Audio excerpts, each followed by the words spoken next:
ರುದ್ರದೇವರಿಗೆ ನಮೋ ನಮಃ. ನಿಮ್ಮಿಂದ ಲೋಕ ಕಲ್ಯಾಣದ ಕಾರ್ಯ ನಿರ್ವಿಘ್ನವಾಗಿ ಸಾಗುತ್ತಿರುವಾಗ ನನ್ನನ್ನು ಸ್ಮರಿಸಿದ ಕಾರಣವಾದರೂ ಏನು ಸುಧೀಂದ್ರರೇ? ತಂದೆ, ನೀನೇ ಉದಯ, ನೀನೇ ಪ್ರಳಯ, ಅಣು ಅಣುವು ನೀನೇ ಆಗಿರುವಾಗ ಈ ಬ್ರಹ್ಮಾಂಡದಲ್ಲಿ ನಿನಗರಿಯದು ಏನಿದೆ ತಂದೆ? ನೊಂದವರ ಕಣ್ಣೀರು ಒರೆಸಲೆಂದೇ ಭೂಮಿಗೆ ಬಂದಿರುವ ನಮ್ಮ ವೆಂಕಟನಾಥನಿಗೆ ಅಗ್ನಿ ಪರೀಕ್ಷೆಯೊಂದು ಎದುರಾಗಿದೆ. ವಿಷದ ಪ್ರಭಾವದಿಂದ ಮೃತ್ಯುವಿನ ಕೂಪಕ್ಕೆ ನೂಕಲ್ಪಟ್ಟ ಎಳೆಯ ಕಂದಮ್ಮಗಳನ್ನು ಕಾಪಾಡುವ ಸಲುವಾಗಿ ಮೃತ್ಯು ದೇವತೆಯ ಪಾಶಕ್ಕೆ ತನ್ನನ್ನು, ತನ್ನ ಹೆತ್ತ ತಾಯಿಯನ್ನು, ತನ್ನ ಪತ್ನಿಯ ಸಮೇತ ತಾನೂ ಕೊರಳೊಡ್ಡಿ ಕುಳಿತಿದ್ದಾನೆ. ಹಲವನ್ನೇ ಕೊರಳಲ್ಲಿ ಧರಿಸಿರುವ ಮಾರ್ಕಂಡೇಯನನ್ನು ಮೃತ್ಯು ಪಾಶದಿಂದ ಬಿಡುಗಡೆಗೊಳಿಸಿ ಮೃತ್ಯುಂಜಯನೆಂದೇ ಬಿರಿದು ಪಡೆದಿರುವ ನೀನಲ್ಲದೆ ಅವರನ್ನು ಕಾಪಾಡಲು ಅನ್ಯರುಂಟೇ ದೇವ? ಅವರನ್ನು ರಕ್ಷಿಸುವ ಮಾರ್ಗ ತೋರು ತಂದೆ. ವೆಂಕಟನಾಥನು ದೈವಾಂಶ ಸಂಭೂತ ಶ್ರೀಹರಿಯ ವರಪುತ್ರ, ಲೋಕ ಕಲ್ಯಾಣಾರ್ಥವಾಗಿ ಭೂಮಿಗೆ ಬಂದವನು. ಅವನ ಮೇಲೆ ಯಾವ ವಿಷಪ್ರಾಶನ ಮೃತ್ಯುಪಾಶವು ಪರಿಣಾಮ ಬೀರಲು ಮಕ್ಕಳ ಜೀವದಾನಕ್ಕಾಗಿ ತಮ್ಮನ್ನು ತಾವೇ ಬಲಿದಾನ ಮಾಡಿಕೊಳ್ಳಲು ಸಿದ್ಧರಾದ ಅವರ ಉದಾತ್ತ ನಿಲುವು ಲೋಕವಿಖ್ಯಾತವಾಗುತ್ತದೆ. ಈ ಅಗ್ನಿ ಪರೀಕ್ಷೆಯಿಂದ ಅವರು ಪುಟಕ್ಕಿಟ್ಟ ಚಿನ್ನದಂತೆ ಹೊಳೆಯಲಿದ್ದಾರೆ. ಧನ್ಯೋಸ್ಮಿ ತಂದೆ, ಧನ್ಯೋಸ್ಮಿ. ಚಿಂತಿಸಬೇಡಿ, ಅವರನ್ನು ರಕ್ಷಿಸುವ ಹೊಣೆ ನನ್ನದು. ಗುರುಗಳಿಗೆ ಪ್ರಣಾಮಗಳು. ಶ್ರೀಹರಿ ಹೇಳಿ ಕಳಿಸಿದ್ದರೆ ನಾವೇ ಬರುತ್ತಿದ್ದೆವು. ಮಹಾಪ್ರಭು, ನೀವೀಗ ನಮ್ಮ ಅತಿಥಿಗಳು. ಅತಿಥಿ ದೇವೋ ಭವ, ರಾಜ ಪ್ರತ್ಯಕ್ಷ ದೇವತ. ನಾವೇ ಬಂದು ವಿಚಾರಿಸಬೇಕಾದದ್ದು ನಮ್ಮ ಧರ್ಮ. ಅದೂ ಅಲ್ಲದೆ ಶ್ರೀಮಠದ ಪೋಷಕ ಪ್ರಭುಗಳು ತಾವು. ಗುರುಗಳೇ, ಅದು ನಮ್ಮ ಕರ್ತವ್ಯವೆಂದು ಭಾವಿಸಿದ್ದೇವೆ. ಧರ್ಮ ಕಾಯುವ ಗುರುಮಠಗಳನ್ನು ಪೋಷಿಸುವುದು ರಾಜಧರ್ಮವೇ ಅಲ್ಲವೇ? ತಮ್ಮ ರಾಜಧರ್ಮದ ನಿಷ್ಠೆಯಲ್ಲಿ ತಮ್ಮ ಆರೋಗ್ಯ, ಆಯಸ್ಸು, ಯಶಸ್ಸು ಅಡಗಿದೆ ಎಂಬ ನಂಬಿಕೆ ನಮ್ಮದು. ಈಗ ತಮ್ಮ ಆರೋಗ್ಯ ಹೇಗಿದೆ? ತುಂಬ ಸುಧಾರಿಸಿದೆ ಗುರುಗಳೇ. ನಿಮ್ಮ ಆಶೀರ್ವಾದ ಮತ್ತು ನಿಮ್ಮ ಶಿಷ್ಯರ ಔಷಧೋಪಚಾರ ನಮ್ಮ ಜೀವವನ್ನು ಉಳಿಸಿದೆ.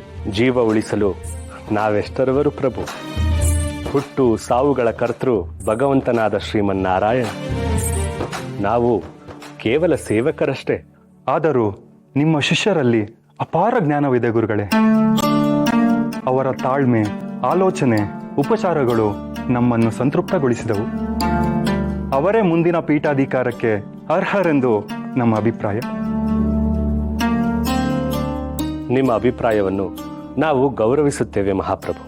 ಆದರೆ ತನ್ನ ಪೂಜೆಗೆ ಯಾರು ಅರ್ಹರೆಂದು ನಿರ್ಧರಿಸುವವನು ಆ ಮೂಲರಾಮ. ಅದು ಅವನ ಇಚ್ಛೆಯಂತೆ ನಡೆಯಬೇಕೆಂಬುದು ಈ ಮಠದ ಪರಂಪರೆ. ಅದಕ್ಕಿನ್ನೂ ಬಹಳಷ್ಟು ಸಮಯವಿದೆ. ತಾವು ವಿಶ್ರಾಂತಿ ಪಡೆದುಕೊಳ್ಳಿ. ತಮ್ಮ ಆರೋಗ್ಯ ವಿಚಾರಿಸಲೆಂದು ನಮ್ಮ ಪ್ರಯಾಣದಿಂದ ನೇರ ಇಲ್ಲಿಗೆ ಬಂದೆವು. ಮತ್ತೊಮ್ಮೆ ಭೇಟಿಯಾಗೋಣ. ಹಾಗೇ ಆಗಲಿ ಗುರುಗಳೇ. ನಮ್ಮ ಬಗೆಗಿನ ತಮ್ಮ ಕಾಳಜಿಗೆ ನಾವು ಚಿರಋಣಿಗಳು. ಶ್ರೀಹರಿ, ಸಕಲ ಇಷ್ಟಾರ್ಥ ಪ್ರಾಪ್ತಿರಸ್ತು.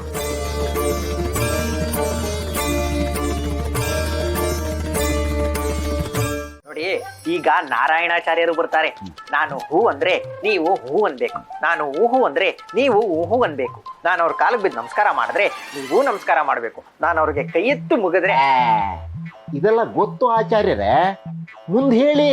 ಅಯ್ಯೋ ಭಟ್ರೆ, ನನ್ಗೆ ಇವತ್ತು ಆಗ್ತಾ ಇರೋ ಆನಂದನ ತಡೆಯೋಕೆ ಆಗ್ತಾ ಇಲ್ಲ ಗೋವಿಂದ. ಈಗ ನಮ್ಮ ನಾರಾಯಣಾಚಾರ್ಯರು ಸನ್ಯಾಸ ಸ್ವೀಕಾರ ಮಾಡ್ತಾರೆ. ಮುಂದೆ ಈ ಮಠದ ಪೀಠಾಧಿಪತಿ ಆಗ್ತಾರೆ. ನಾನು ಅವರ ಶಿಷ್ಯನಾಗ್ತೀನಿ. ಆಗ ಇಡೀ ಮಠ ನನ್ನ ಕೈಯಲ್ಲಿರುತ್ತೆ. ಇದು ನನ್ನ ಬಹುದಿನದ ಕನಸು ಗೋವಿಂದ. ಏನು ಕನಸೋ ಏನೋ, ಮಠದಲ್ಲಿ ಯಾರು ಏನಾಗ್ತಾರೋ ಗೊತ್ತಿಲ್ಲ. ಆದ್ರೆ ಭೋಗೇಂದ್ರ ಆಚಾರ್ಯ ಮಾತ್ರ ಬಾಳೆಹಣ್ಣು ತುಪ್ಪ ತಿನ್ಕೊಂಡು ನಿದ್ದೆ ಮಾಡ್ತಾ ಇರ್ತಾರೆ. ಈ ಮಾತು ಮಠದ ಯಾವ ಸಂಧಿಯಿಂದ ಬರ್ತಾ ಇದೆ? ಇದನ್ನೆಲ್ಲ ಸೃಷ್ಟಿ ಮಾಡೋರು ಯಾರು? ಇನ್ಯಾರು? ಈ ಮಠದಲ್ಲಿ ನಿಮ್ಮನ್ನ ಕಂಡ್ರೆ ಆಗದೆ ಇರೋರು. ನನ್ನನ್ ಕಂಡ್ರೆ ಆಗದೆ ಇರೋರು ಅಂದ್ರೆ ಇನ್ಯಾರು? ಆ ಮುದುಕಿ ಸತ್ಯವತಿ, ಮರಗುಳಿ ಶ್ಯಾಂಭಟ್ಟ. ಇದೆಲ್ಲ ಅವರೇ ಸೃಷ್ಟಿ ಮಾಡೋದು. ಅಲ್ಲ, ನಾನು ಕೊಟ್ಟ ಹೊಡೆತಕ್ಕೆ ಆ ಮುದುಕ ತಟ್ಟಾಡ್ ಹೋದ. ಇನ್ನು ಪಾರು ಪತ್ತೇದಾರಿಕೆ ವಿಷಯಕ್ಕೆ ಅವನು ಬರೋಲ್ಲ. ಅಂದ್ರೆ ಮುಂದಿನ ಮಠದ ಪಾರುಪತ್ಯದಾರರು ನೀವೇನಿ? ಮತ್ತೆ ನನ್ನ ಬಿಟ್ರೆ ಆ ಕೆಲ್ಸಕ್ಕೆ ಇಲ್ಲಿ ಇನ್ಯಾರಿದ್ದಾರೆ ಗೋವಿಂದ? ಆದರೂ ಆಚಾರ್ಯರೇ, ಅವರಿಬ್ಬರ ವಿಚಾರದಲ್ಲಿ ಸುಧೀಂದ್ರ ಗುರುಗಳಿಗೆ ವಿಶೇಷವಾದ ಪ್ರೀತಿ, ನಿಮ್ಮ ಮೇಲೂ ಅನುಮಾನ. ಅಯ್ಯೋ, ದೊಡ್ಡ ಗುರುಗಳು ನನ್ನ ಯಾವಾಗ ತಾನೇ ಹೋಗ್ಲಿದ್ದಾರೆ ಗೋವಿಂದ? ನೋಡ್ತಾ ಇರಿ, ನಾರಾಯಣಾಚಾರ್ಯರ ಸನ್ಯಾಸ ಸ್ವೀಕಾರದ ಕಾರ್ಯಕ್ರಮದಲ್ಲಿ ಅದ್ಭುತಗಳೇ ನಡೆಯುತ್ತೆ. ಆಚಾರ್ಯರೇ, ಗುರುಗಳು ಬಂತು.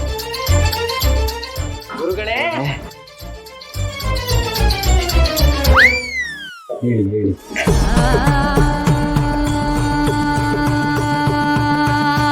ನೋಡಿ, ನೀವು ಸಾಷ್ಟಾಂಗ ನಮಸ್ಕಾರ ಮಾಡಬೇಕಾಗಿರೋದು ಸುಧೀಂದ್ರ ತೀರ್ಥ ಗುರುಗಳಿಗೆ.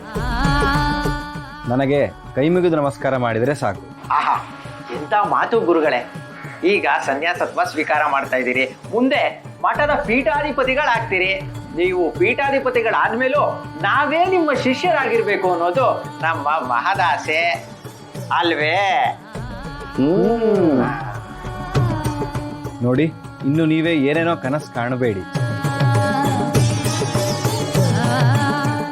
ಗುರುಗಳೇ, ನೀವು ನಿಮ್ಮ ತಪಸ್ಸಿನ ಶಕ್ತಿಯಿಂದ ಮಹಾರಾಜರನ್ನೇ ಬದುಕಿಸಿದ್ರಿ. ನೀವು ಕೂಡ ಅಪರೋಕ್ಷ ಜ್ಞಾನಿಗಳು. ಭೋಗೇಂದ್ರ, ನಾನು ನಿನಗೆ ಸುಮಾರು ಸಾರ್ತಿ ಹೇಳಿದ್ದೀನಿ. ಅದು ಸಾಧ್ಯವಾಗಿದ್ದು ಪೂಜ್ಯ ಗುರುಗಳಿಂದ ಮತ್ತು ಮೂಲರಾಮನ ಕೃಪೆಯಿಂದ. ಅದು ನಿಮ್ಮ ದೊಡ್ಡ ಗುಣ ಗುರುಗಳೇ.